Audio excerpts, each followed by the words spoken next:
Je suis Jérôme Violet, je suis formateur de la méthode Passo, directeur adjoint de l'Institut. En fait, c'est une méthode qui normalement a été créée plutôt pour les musiciens, mais en fait on se rend compte de plus en plus de l'intérêt que le médico-social peut porter à cette méthode. Orthophonistes, psychomotriciens, éducateurs spécialisés, soignants, en fait quels qu'ils soient, mais même au-delà du médico-social, les instituteurs, le corps est au centre, donc il y a quelque chose peut-être d'essentiel à partir de là.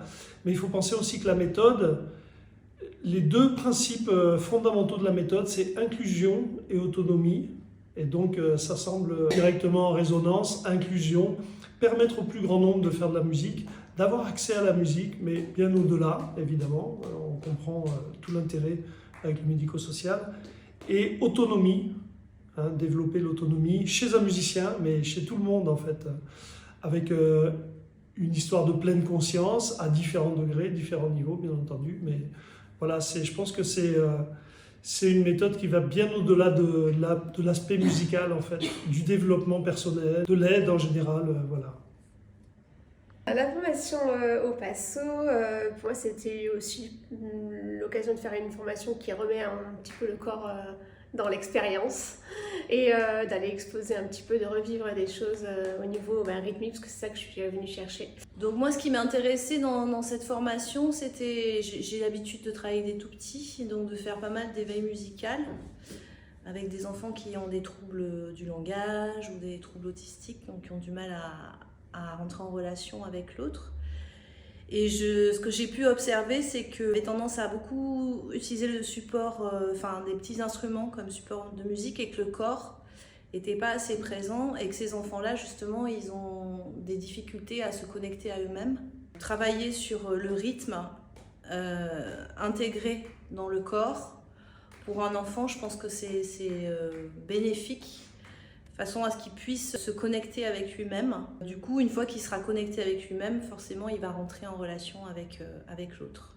Moi, c'est dans le cadre de l'école de musique, où on a ouvert une classe pour les enfants avec troubles du handicap. Alors, dans un premier temps, ma démarche vers au Passo, c'était aussi pour les autres élèves. Et après, j'ai vu que ça se développait aussi pour le médico-social. Donc, je me suis dit, tiens, pourquoi pas utiliser cette méthode aussi dans ce cadre-là, que j'avais commencé un peu à utiliser avec des enfants de 10. Et en fait, ça a pas mal marché, ça a bien mis en place certaines choses, ils aiment beaucoup et tout. Donc voilà, le but c'était de trouver un peu plus de précision pour savoir comment l'introduire vraiment auprès de ces enfants-là, pouvoir l'utiliser correctement.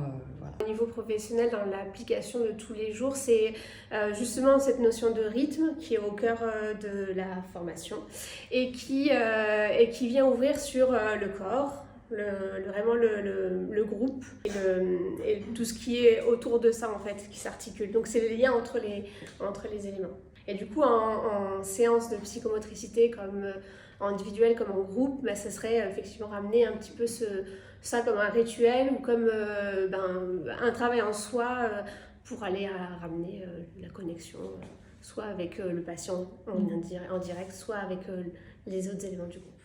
Voilà, donc c'est un très haut Passo, c'est une super méthode, justement, c'est une méthode vraiment adaptée pour rentrer en communication avec un enfant qui n'a pas le langage ou qui s'exprime d'une autre façon. Les amener vers la pulsation et le mouvement, et se recentrer sur leur corps aussi, voilà, c'est ça.